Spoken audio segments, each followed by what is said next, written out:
Hi guys! Welcome back sa aking video. Andito po ako ngayon at kakababa ko lang po sa LRT station ng Carriedo. Pagkababa nyo po, dito po yung daan. So, pinapakita ko na kasi sa mga nalilito po, ayan po. Pupunta tayo sa Carriedo from station going to Ungpin. So, diliko muna tayo, kakaliwa tayo, tapos dire-diretso lang tayo dyan ha. Talagang ipapakita ko talaga yung kompletong pagpunta doon ng Ungpin. Pasensya na po kayo sa boses ko, may sakit lang po ako. Ayan guys, konting lakad na lang, lipat tayo sa kabila. So dito, lilipat tayo dito kasi sobrang ulan. Wala pa akong payong, hindi pa ako nakakabili day. So ayan, dire-diretso lang tayo. Yung pinakakanto niyan, Chowking. So, bibilisan natin yung lakad. Ayan guys, malapit na tayo. Dito yung kanto ng Ungpin. So ayan, kakanan tayo dito ha sa Ungpin. Ayan, makikita nyo naman yung signboard ng Chowking. Ayan, kakanan tayo. And then, yan na po yung Arco. Nakikita nyo yung sa bandang kaliwa. Wait lang, para makita nyo na mas maayos. Medyo matao lang. Kapag Saturday, Sunday, sobrang puno-puno talaga yung mga tao dito. Medyo maaga lang kasi ako pumunta dito. Kaya, ayan yung Arco hanggang dyan sa Chinatown. Dyan from Arco hanggang dyan sa sinasabi ko. Dyan lang ako kumukuha ng mga alahas or pumupunta para mag-vlog. So, andito na ako ngayon sa Mirage. Mamaya po, ipapakita ko yung mga suppliers para naman magkaroon kayo ng idea kung saan kayo pwede umorder. Pero, again, mararecommend ko din yung Salis Gold kasi isa sa mga most trusted din dito sa Ungpin, yung Salis Gold. So, dito muna, unahin muna natin yung Mirage. Ito po yung mga display nila ngayon na August 2023. Alam mo, sobrang daming bago nilang mga necklace. Yung nakikita nyo yan, mga 20 hanggang 35 grams po. Ganyan po kalaki yung mga rope chain. Ayan, iba't ibang mm. Ayan, 5mm yan. Yung nakikita nyo to 10mm siguro yan. Kasi sobrang laki. Kung makikita nyo, ipo-point out ko lang yung ano ko, daliri ko dyan. Ganyan siya kalaki. Sobrang kapal niyan. Ayan po yung kanyang grams, 32.28 ata yan. 32.22 ay 38.22 pala. So ganyan siya kalaki. And sa mga gusto pang mas malaki sa rope chain, marami sila dyan. Iba't ibang yung sizes ng rope chain. Kasi marami sa akin nagtatanong sa mga rope chain, hindi ko lang syempre kaagad ma-video or ma-picturean. Pero anyway, ngayon, pinapakita ko kung ano yung grams nila and then kung gaano kahaba. Available size ng rope chain, nasa 16 hanggang 24 inches po. Wala po silang 26 kasi tinanong ko din sila kung meron silang size na ganon. Nag-start pa lang yung ating video ngayon. So, pinapakita ko muna itsura ko dahil syempre hindi pwede pakita yung mga tindera dyan kasi syempre kailangan din nila ng privacy. Abangan nyo po yung next video ko dahil ipapakita ko din yung most trusted supplier din dito sa Ungpin at yun yung Salis Gold. Halos pareho lang din sila ng display ng Mirage. Sobrang ganda ng mga hikaw. Yung mga prices nito, nasa 4,000 hanggang 10,000 and above yung kanyang price. Depende po sa grams. Halos ito din yung mga best seller dito sa Mirage. Yung mga VCA. Ito mga pinapakita ko ngayon. Yung mga Chanel, Louis Vuitton at mga flowers na yan. Hindi ko na alam yung hindi ko na maalala kung ano yung tawag nila. So, lahat naman to 18K Saudi Gold and sobrang ganda sa personal, especially kapag pupunta kayo dito. Makikita nyo yung kintab ng gold nila. Yung mga necklace na yan, yung price na nasa 30 to 100,000 and above. Kasi nga, syempre, kung gaano kabigat yung alahas, ganoon din kabigat yung presyo niyan. Isa din to sa mga display sa Mirage. Mga hollow necklace po yan. Magagaan pero malalaki sila tingnan. So, ito din po yung heart na nagbibling-bling, especially kaya nagre-reflect siya sa light. Sobrang ganda niya tingnan. Ayan po, ito na siya. Ganyan po yung style niya. Buo siya. Kasi karamihan ng heart din, hindi siya buo. Parang kalahati lang yung karamihang style. Pero kapag gusto niyo ng mga solid gold or, buo, yan po yung buong heart. So, medyo hindi lang nag-clear yung aking video. Yan po yung itsura niya. Ang ganda niya, especially kapag natututok siya sa ilaw. Nagbibling-bling talaga siya. Ganda ng effect. So, ito yung sample din ng mga rope chain. Ito yung sinasabi ko mga 3 to 5 mm. So, yan po yung mga, pero mas may malalaki pa sila dyan na ipapakita ko mamaya. So, yung per gram ng Mirage dito nasa 3,150 kapag pupunta kayo dito mismo sa Ongpin. Ganyan po yung per gram nila. Pero pag sa online po, at wala po silang online transaction, wala din po silang Facebook page. In-erase na ata nila yung data ng Facebook page, kaya mag-ingat po kayo sa mga scammer.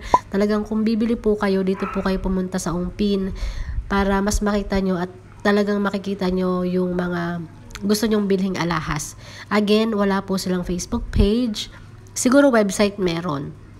And then, yun lang po yung masasabi ko sa inyo na wala daw po silang mga any transaction sa mga online. Ipapakita ko mamaya yung karatula nila dito sa kanilang salamin. Kasi, yun nga, para din maging aware kayo, diba? Para iwas scam din kayo. Dito naman po sa mga men's ring, yung mga barahang nakikita nyo, sa mga nagtatanong po, nasa 5 to 15 grams po. Kasi mabigat po yan, malaki po talaga yan pag sinuot nyo na sa kamay. And price range ng mga ganitong nakasabit na alahas, nasa 50 hanggang 300,000 pesos. Depende kung gaano kabigat or solid na gold yung bibilhin nyo ditong mga necklaces.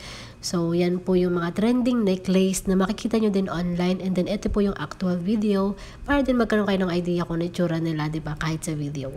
Ito po yung nabanggit ko kaninang barahang singsing na panlalaki. So, ready nyo yung price nyo or pera nyo ng 20 hanggang 40,000 kasi nga depende kung gaano kabigat ito. Pero yan yung price range ko pagdating dito sa mga singsing na mga barahang panlalaki.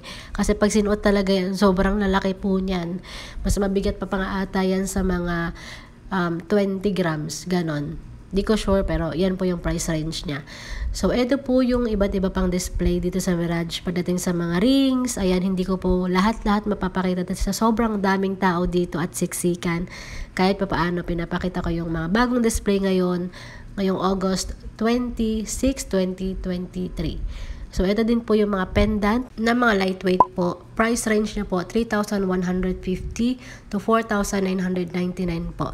Depende po kung gaano kabigat yung mga pendant, pero ito po, lightweight lang po sila. Aabot lang po siya ng mga 3,150 hanggang 4,500. Mga ganyan po yung kanya mga price. Ito pong mga rings and mga earrings, yan po, price range po, nasa 3,150 hanggang to 4,999 pesos po. And then Tiffany & Co, napakita ko na yan before, nasa 15 grams, nasa 20 to 30,000 pesos po yung kanyang price range. Ito naman po yung mga MCAT, yung per gram niya nasa 7 grams hanggang 15 grams. Based dyan sa nakikita ko mga gramo, papakita ko, zoom in ko yung kanyang grams para makita po ninyo. So, yan po yung kanyang grams, meron pong 7 hanggang 15 grams. So, yung MCAT, yung pagkakaalam ko ng per gram nila, nasa 3,250 per gram po to 3,300. Yan po yung kanilang mga price range or per gram.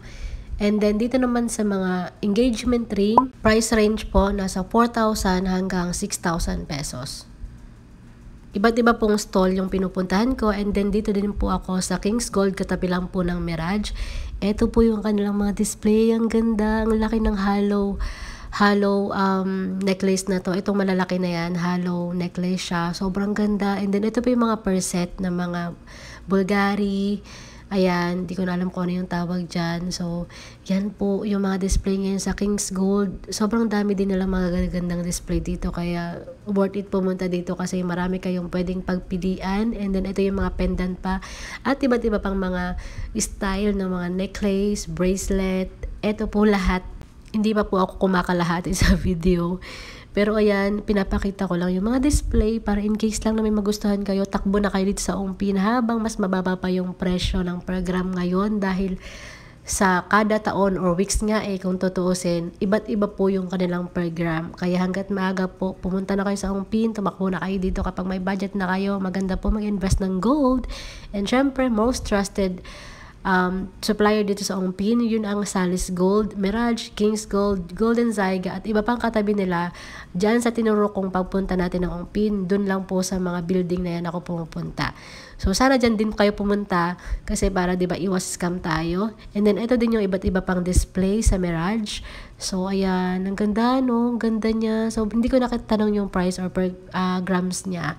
Pero anyway, nagustuhan ko lang siya kasi sobrang kintab niya sa light. And then ito pa yung medyo madilim lang no. Maraming pumipila dito sa Mirage, marami ding branch sila. Katulad sa Salis Gold, yung branch ng Mirage, nasa 3 branch. So, meron sa unahan at 2 dun sa loob ng mga building na to. So, ayun, sorry naman. Gusto ko lang mapakita yung sarili ko, charot.